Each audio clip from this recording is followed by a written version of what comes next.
Good afternoon. Good evening. Welcome to being here. Yes. I'm Ariel. I'm Shia. You may know that already. You probably do, otherwise you wouldn't be listening or watching this. And if that's the case, you probably know we finish each other's sentences. And we're not going anywhere. I'm not going to get rid of that, though, because, hey, here we are. You're not going to get rid of what?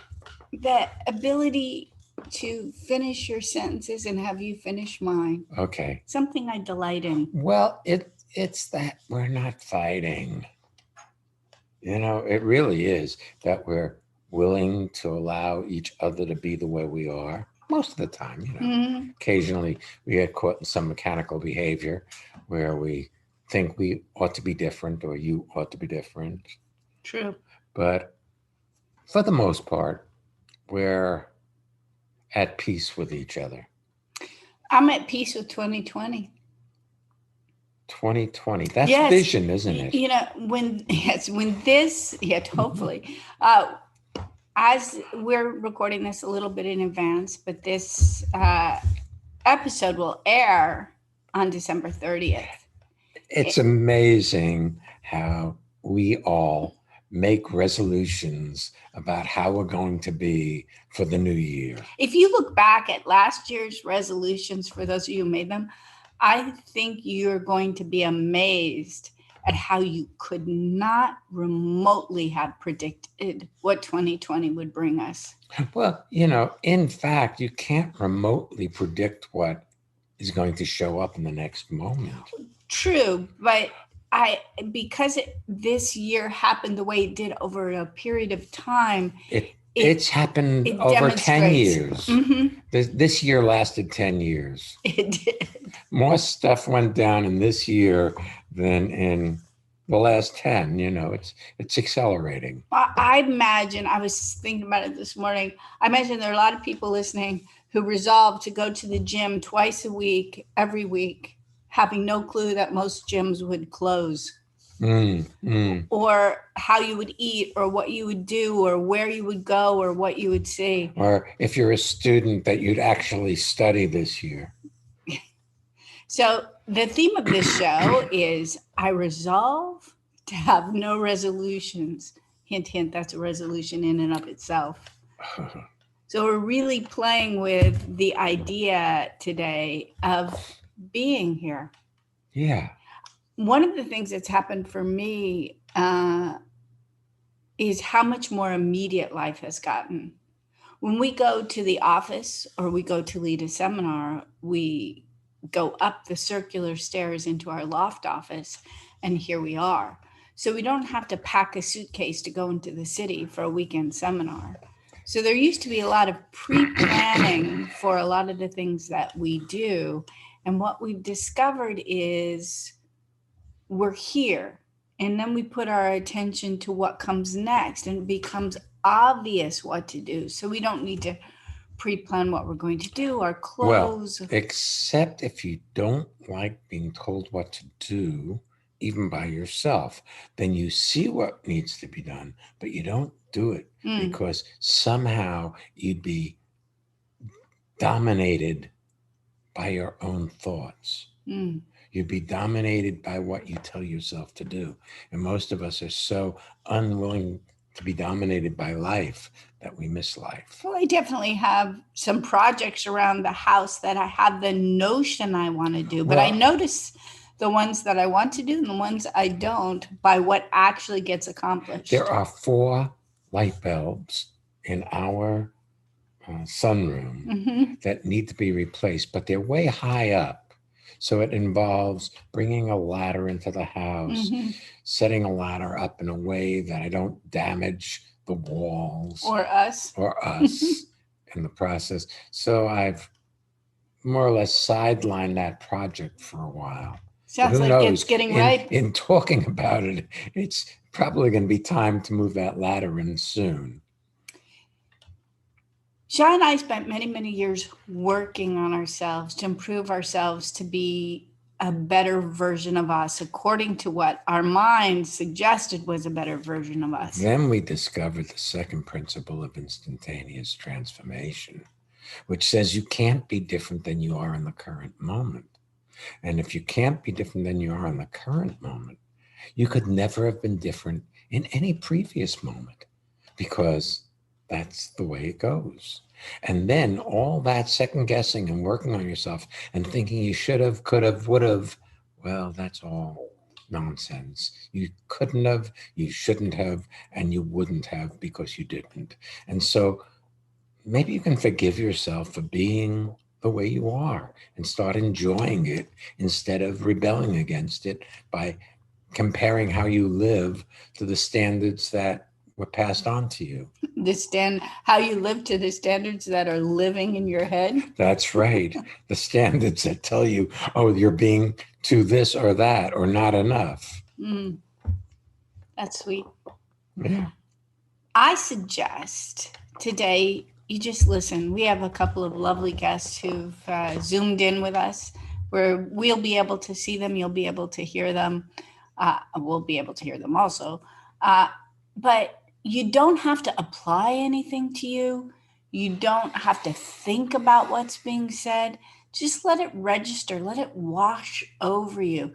Really hear it rather than think about it. It's a bit challenging, but most of us are addicted to taking the moment and applying it to ourselves rather than simply being here for it. There's a whole other possibility. It's so much more relaxing. It's so much easier, and it's so much more effective. I want to go back to what you said about then we discovered the second principle, which is the perfection of the moment. Before we discovered the second principle, we discovered visualizing. Many years later, 20, 25 years, 30 years later, it came out as a new thing where they just called it The Secret, where you made memory boards or you visualization boards, or you planned, or you talked about, you looked at what you wanted. Set your goals and you produced it. And we did that. And we got everything. We got the Park Avenue apartment. We had the friends. We had an amazing, complex wedding celebration. Our careers took off. The challenge was the goals that we set were from our thoughts. And the more we produced, the farther away from ourselves we got, meaning everything got more and more hollow. Life had less and less meaning. We would lay in bed at night thinking, oh my God, there's got to be more to life than this. So, following from the thought process, we must have done this wrong. We've been acquiring. We sold everything. We sold our Park Avenue apartment. We decided, let's go travel the world and see what there is. And we ended up in a meditation center in Italy for a couple of years, and we meditated. And that wasn't it either. And by the end of that, whilst we gained a lot of skills, we had a lot of experiences, we were still lost to ourselves until spontaneously, without trying, Shia fell into the moment. And I discovered in an instant that experience is transferable without trying, simply by listening. So there's a possibility today that you can fall into well-being without trying. You don't want to resolve to do that necessarily, or even hope for it. It's interesting. I don't know how relevant this is, but I've been so enjoying looking at your eyes on that video screen. And I know I should be looking up at the camera, but I don't really want to. I prefer to look into your eyes than that camera on our video screen or our computer screen. Well, I tell you what, I'll save you from having to choose either one. How's that? Let's have our first guest come in. And then I can look at them. That's right. Okay, good. All right. So we have Adam. Welcome to the podcast, Adam. Hi, thank you for having me. It's lovely to have you. Yeah, I'm calling from Madison, New Jersey. Welcome. I feel like the question I had, you already started to answer it in your introduction, which I really appreciate. So I'm feeling a little emotional right now because my question is somewhat related to the passing of my aunt. And to honor her, because funerals are not really much of a thing right now. We watched this interview that they had of her where they just like, they went over her life and praised her for like all the things she's accomplished and the organizations that she supported and raised money for. And I felt sad because I miss her, but I also felt so unaccomplished because she had, because I was like, wow, like. Well, let me stop you right there, Adam, because that's a good place to stop you. Here's the thing. Comparison is a killer. Your life is uniquely your life, and you're doing it exactly as you're supposed to. Plus, how old are you? Let's do something simple. How old are you? 29. How old was Aunt Betty when she passed away? 98. So you got some time. Just a little. Yeah. That's right. It is just a little, though. You see, it goes by very, very quickly. And you'll look back and you say, where did it go? But I have a question about you and your relationship to Aunt Betty. I'm wondering if you learned some new things about her in this interview and tribute. Did you know all those things, or were they in the foreground of your thoughts about her? I knew little pieces, but yeah, I really learned a lot more about, her career. She started as a nun, and then she got an education through that. And then she was the president of a college.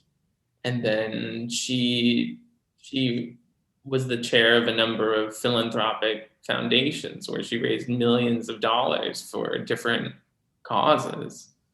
Okay, so here's my question. I mean, I know that you've probably found out more and you've been impressed by more, and you're speaking about her as a tribute to her. But I have a question for you. I heard from your mother that you spoke with her on Thanksgiving. Yeah. So, in your moment with Aunt Betty over Thanksgiving, before she suddenly, unexpectedly passed away, were you more interested in her accomplishments or who she was? Her being with her. Being with her. And I felt sorry because we couldn't be with her. And she's someone who we always appreciate her honesty. So she was not lying about the fact that she was not happy being stuck at home. She was not happy being stuck at home. Yeah, she did not like being locked up at home because she was staying home to avoid getting sick. Yeah, well, that's a very interesting point of view, because I am so happy being locked up, as you say. I don't feel locked up. My life is not locked up. See, here's the thing, Adam, your life dictates your life, not your preferences.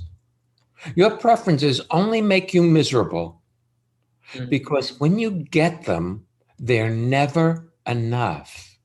See, you kept on talking about your Aunt Betty as though she produced more. More is not better. More is just more.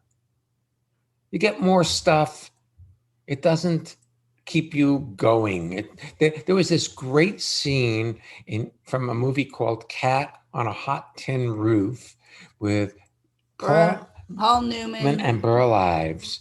And Burl Ives is Big Daddy, and he's very wealthy, and he's traveled all over the world, and he's got all these accomplishments and all this stuff that he brought back from Europe, all these antiques and all this valuable stuff. And he says to Paul Newman, I thought this stuff would keep me alive longer. Having this stuff, it doesn't. And here's the thing that I see, and I was suspecting was happening with you. it's so easy to go back to the last time frame with Aunt Betty and want to go back and make it different. And the running back in your mind to wishing you could have had her over, maybe she could have come and lived with me and Robbie, or maybe we could have found a way to have her with us, or, all of the revisionist history is a way for you to not have to feel. Yesterday, I believe it was yesterday, yes, it was. We had a uh, video seminar via Zoom with Europe. And I don't know if you were on that call, but there was a fellow who lives in Munich, Germany, who is Mexican. And he was talking about the loss of his father, who was a doctor who died 3 months ago while taking care of COVID patients. And he caught COVID and died of COVID.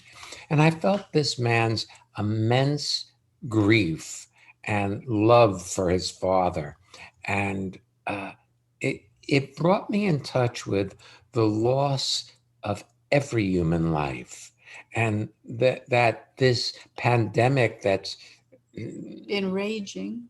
been raging, yes, but that is engulfing our world, has a huge cost. But people seem to get numb to the numbers of people that are dying every day now from it.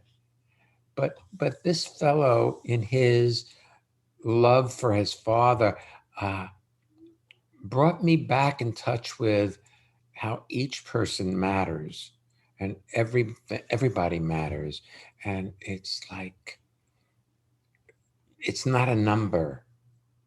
And so your Aunt Betty passed actually rather peacefully, from what I gather, rather than suffering with corona.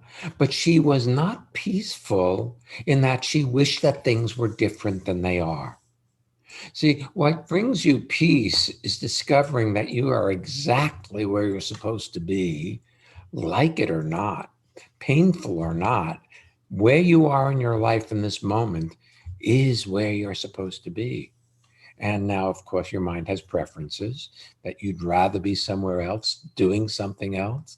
Hey, I'd rather be fishing in the Bahamas. It ain't happening. The other thing too, Adam, is that you can be moved by your connection and your love for this individual who you've now lost. Many of us have love for individuals we currently can't see. And you can be moved by her life story, impressed by her life story. But if you use her life story and her accomplishments to diminish yourself with your thoughts, then in a certain respect, you're being disrespectful to her legacy. And I really, we met Aunt Betty. She came sometime in her 90s with you and your mom to a Monday seminar in New York City with us.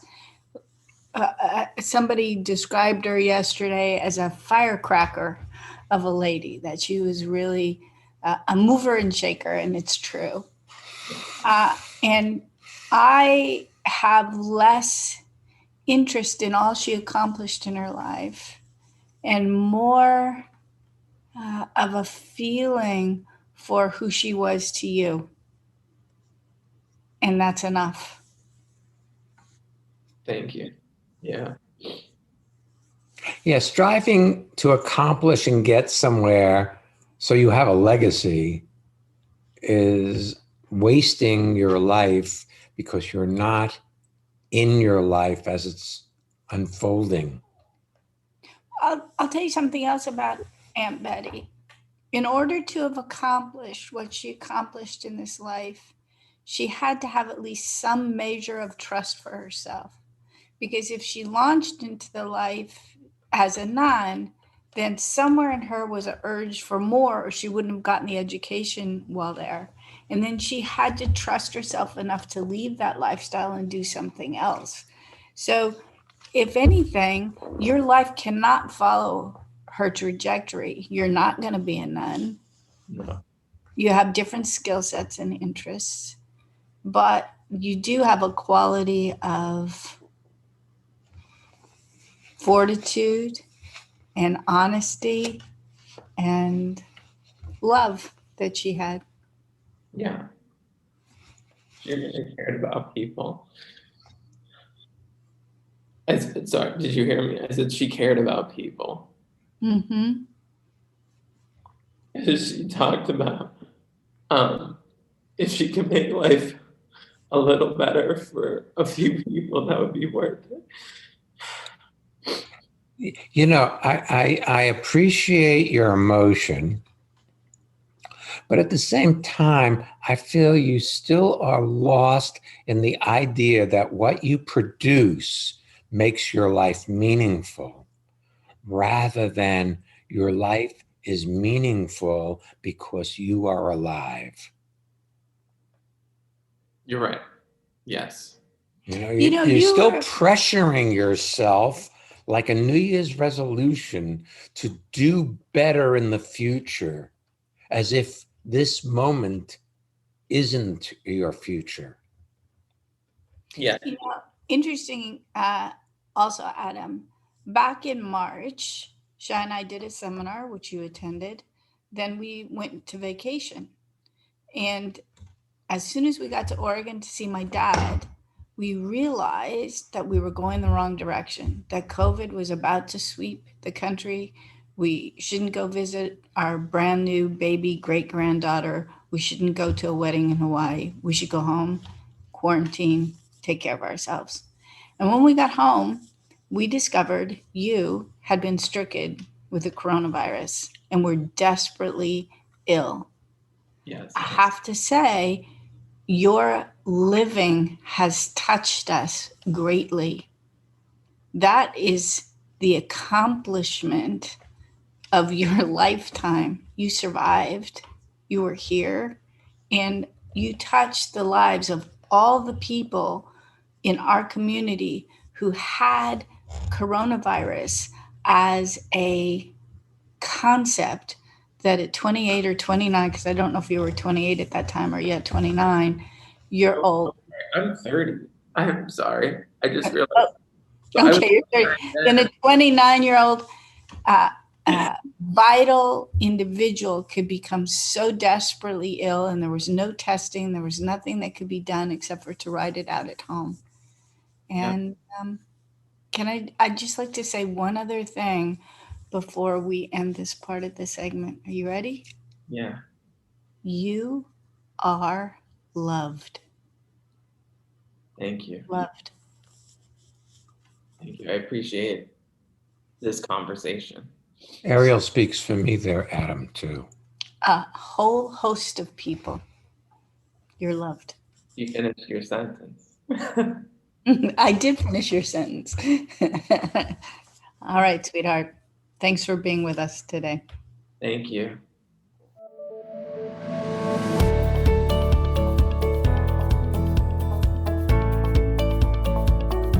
All righty then. Drum roll, please. You sound like our cat. It's time for our listener feedback spotlight while Shai is here purring with me. We get to hear from one of our listeners about how transformation has impacted their lives. And if you'd like to learn more or register for any of our upcoming courses, visit transformationmadeeasy.com. Yeah. And when I say easy, it's like the fire swamp. Yeah, join us. If you know your way through it, it's easy. If you have a good guide, it's easy. If you don't, well, there's rodents of unusual size. There's lightning sand. All those. Thing? I don't remember. Oh, and the fire spurts. Right. There you go. There you go. We're great Transformation made easy. I'm Daniela from Euskirchen, close to Cologne in Germany. And pre-transformation, I used to be, I would get upset and stayed upset so long that I went into a depression. Now, I get upset, and after the max 5 minutes, I'm out of the upset, and I'm not depressed anymore. So that I can't even express how well I feel in myself since I've been in the community of transformation. Thank you guys. Do you want to have well-being with consistency? Connect with people all over the world from the comfort of your own home at Ariel and Shire's lively interactive Living Made Easy virtual seminars. Join any of their 2-hour online events or take a deep dive into the magic of being you at a virtual weekend seminar. Come on, let's connect. Find out more and register at transformationmadeeasy.com. If you'd like to celebrate transformation in the new year, we have 2 events coming up and you are invited. Transformation in the New Year event for Monday, the 4th, is at 6 p.m. Eastern Time.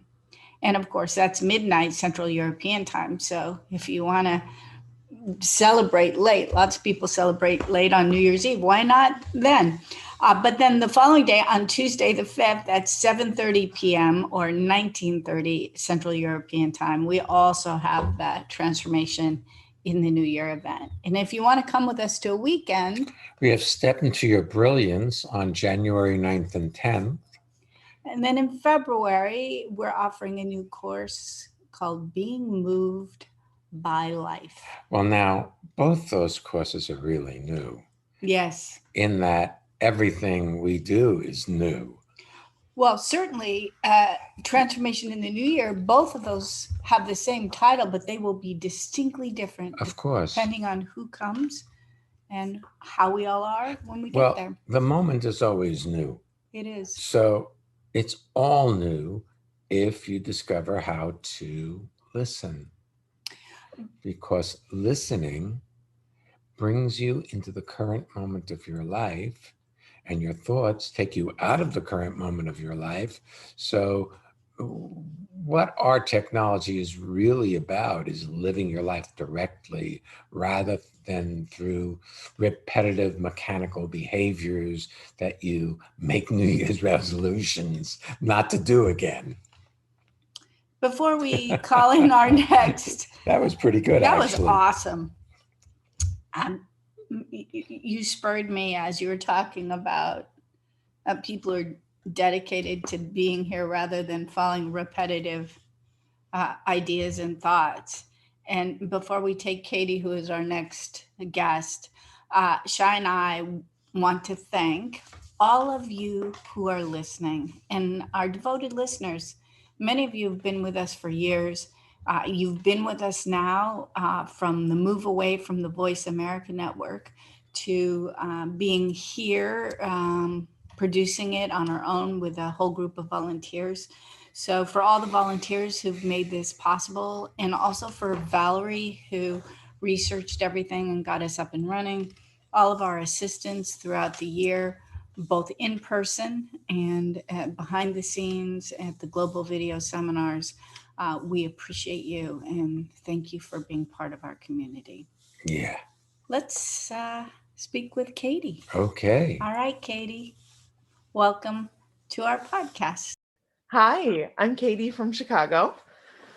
It's been really lovely listening to you guys and Adam, the previous caller. And I do want to talk about one thing. I love the idea that resolve to have no resolutions, because I've found in my previous life that when I do make resolutions, they do not. It's like, maybe I'll hold on for a week and then they seem to fall off. But I do notice that I have a bratty nature. And I want to talk about my bratty nature. So before we talk about your bratty nature, I want to go back to something you said because it was so awesome. And I think I'll forget it. You said you make resolutions and they last for like about a week and then you bounce back. So some of those are like, I will exercise every day. I will eat better. I resolve to be a nicer person. Basically, that's based in the first principle of instantaneous transformation, where you see some aspect of yourself, you judge it, you don't like it, you don't want it, and you resolve to do better. And what you resist persists, grows stronger, dominates your life. So it's almost like pulling back a slingshot until you can't hold the tension anymore. You let go, and then boom, you're back to binging or that type of thing. Second principle is you can only be exactly as you are. And the third is anything you see without judging completes itself in an instant. This is Now, here's the thing. You're going to probably judge what you see. So then the game is to not judge yourself for judging what you see. And eventually you do reach a place of neutrality where you can just see the way you're behaving without judging it. And if we go to your bratty nature is something that you resist, you think you shouldn't have, and you think you'd be a better person if you didn't have it. I think she froze. Yeah, but she looks very beautiful frozen. But you know what's so funny? She warned us that her internet was unstable. Right. And we told her it would freeze at right just the right places. at the point where she didn't want to hear what was being said. So, hi. Shia started talking and then my internet just froze. So I must not have wanted to hear. I love it, Katie, because he was talking about your judgments of your bratty nature, and it's worth talking about more than once. Because you say you want to talk about your bratty nature. So you're already saying that you judge this bratty nature as something that you'd be better off without. Yes.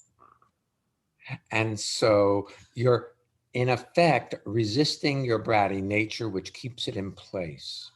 I have a weird question after you finish. Go ahead, go. But what I was going to was, if you notice that you judge yourself for having a bratty nature, and you don't judge yourself for judging yourself, see where you see the judgment and then don't judge it, but see it, then you reach a space of neutrality. And then you see, the problem is this: you want to get rid of something. So you have this agenda. So you're not just available to how your life is, you have a better idea of how it should be. And then you never sync up with your life because you're always disagreeing with how you're showing up. Yes. I see that. The game is to observe neutrally, but you can't have the motive to change. It's paradoxical. The paradox is you want this change so this bratty nature leaves you alone. But if you try to get rid of it, even by having it to get rid of it, it stays in place. So you have to trick yourself into just being rather than having a preference for how life shows up. So you ready for my strange question? Yeah. Yes. What if your bratty nature is an asset? Ooh, not something I had considered. I mean, okay, let's say my experience of you, but let's just say you're a very smart person. Mm-hmm. Yes. Let's say you're perfect. It's a little harder for you to hear, but let's hypothetically. We're trying these all on as a hypothetical, okay? Yes. So you're perfect. You have a bratty nature. It overtakes you from time to time. And if that's perfect too, then maybe that bratty nature has a use. Okay. So when you're being bratty, what does it help you do? What does it save you from? What's the use? Well, two things that I can think of off the top of my head. One, not listening to what I tell myself to do. And two, I can notice it when I'm in a fight with my husband, Chris, that I just want to be in a fight. Like I just want to fight, instead of let go of my fight. Would you be a better you if you let go of your fight? I want to say yes, because my mind thinks that I would. Yes. Yes. Well, if being a better you is an overarching umbrella that most of us have, we have a desire to be a better us. Let's take both of your examples because I think they're really great. So the first one is you're being bratty and not doing something that you've told yourself to do. Have you ever considered that you tell yourself you're going to do whatever that thing is because it falls in line with your idea of being a better you, but you never had the intention to do it in the first place? Yes. That makes sense. So one of the things, we often talk about how transformation happens in a state of honesty. Like I can look around our office. There are certain things that are incomplete to be done here. And I can tell myself I will do them today when I have no intention of doing them today, only to disappoint myself, or I can notice them. And then I will do them when I do them and not a moment before. Cool. And the thing with Chris, I'm wondering about this. Is fighting with Chris less confronting than intimacy? Yes. Yes. Well, I think so. I guess, sorry, I answered that too fast. Maybe you didn't. Okay. Are you prudish? Yes. Is Chris prudish? Yes. Well, then fighting helps you avoid the discomfort of what you have inhibitions around. It also, for some people, lots of people, it revs them up to get enough past those inhibitions that eventually they can kind of fall into each other so that they don't have to. It's called makeup sex. Mm-hmm. A lot of people have makeup Okay. sex. But also, if you have a picture that as a better you, you are a strong, independent woman, then listening to your husband to hear what he has to say somehow in that framework puts you in a submissive or a doormat or a lesser. Makes you a failure. Rather than the courage to hear what he has to say, to listen, to let it register. That's cool. Yeah. I love that. I definitely notice that I don't want to be dominated by life, by what I tell myself to do. Well, yeah, I'm still judging myself for that. Yeah, but of course you are. But that's where it starts. You'll relate to your husband the way you relate to yourself. So if you say to yourself, don't tell me what to do, how could it be any different with him? You don't necessarily want him to tell you what to do either. Right. Okay. That's cool. It's interesting how hard we are on ourselves about things that really matter not. Yeah.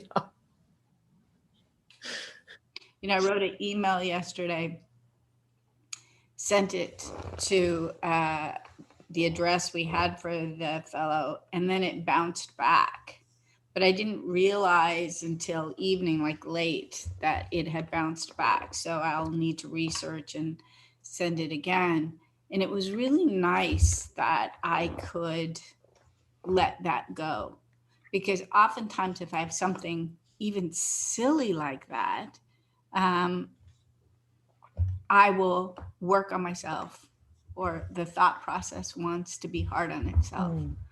But if you can notice the desire to be hard on yourself without being hard on yourself or having the desire to be hard on yourself, it's like pulling a string and it all unravels. That's beautiful. Thank you. I have a question for you. Yes, ma'am. I just noticed that you've gotten a little bit quieter than when we were speaking with Adam, and I'm just wondering if there was anything to that or I was just listening. just checking. Yeah, I was just listening, and you're doing so beautifully. Why should I say anything? Mm-hmm. Thank you. The other thing is this. Katie may not want to hear from a man. Yeah, that's entirely possible. So it doesn't pull on me to speak. That's a possibility. You know, giving up being right, Katie, doesn't cost you anything. Except pride. But pride is a deadly sin. Definitely. In a church. That's right. And you come from that church. Yes, I do. Yes. So. Yes. I love that. Giving up being right is, doesn't cost me anything. And it's still, sometimes I just have this drive to be right. Well, it doesn't cost you anything to give it up, but it certainly does cost you something to keep it. See, when you keep being right as your position, then the cost is the experience of love, which you desperately want. Yes. So it's the word antithetical. I don't know that word. It goes against the result you really want to produce. I believe via Zoom video, you've met our kitten baby. Mm-hmm. And if you listen or read any of our Kitten Chronicle blogs, you've met her over and over. There's a difference between you and our kitten. If we drag a feather in front of our kitten, she will be captivated by it. There are certain things that are instinctual for her. And we really enjoy that when we turn on the tap, she'll come running to look at the sink. She's fascinated right now by water and the sound of it running. The difference between you and our kitten is that you have the instinct to fight with Chris, for instance. It's part of your programming. But if you don't judge yourself for having it, it can dissolve. Like it'll still rise up. Like our cat will rise up to our bathroom counter to watch the water run. But that doesn't mean it has to be activated. You can include that instinct. And from time to time, if it overtakes you and you find yourself in the midst of it, one of the, we talk about this in our relationship books, and we don't talk about our books that much because they were a while ago when we expressed ourselves there. But if I open the pages, the stuff lives just as alive as it was when we wrote it. And there are 3 golden words. I am sorry. Mm-hmm.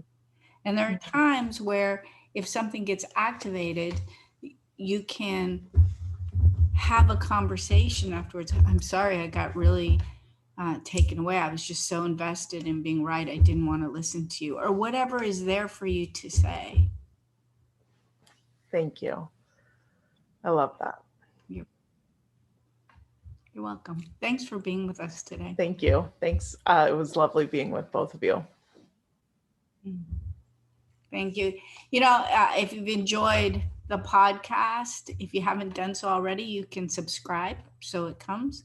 But you can also share it with folks on social media, or you can call them and say, hey, I listened to this thing.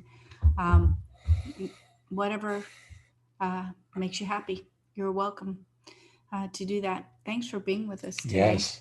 Next week's show is called Drama-Free Motivation. We'll be back next week. So come on back. Don't miss Being here.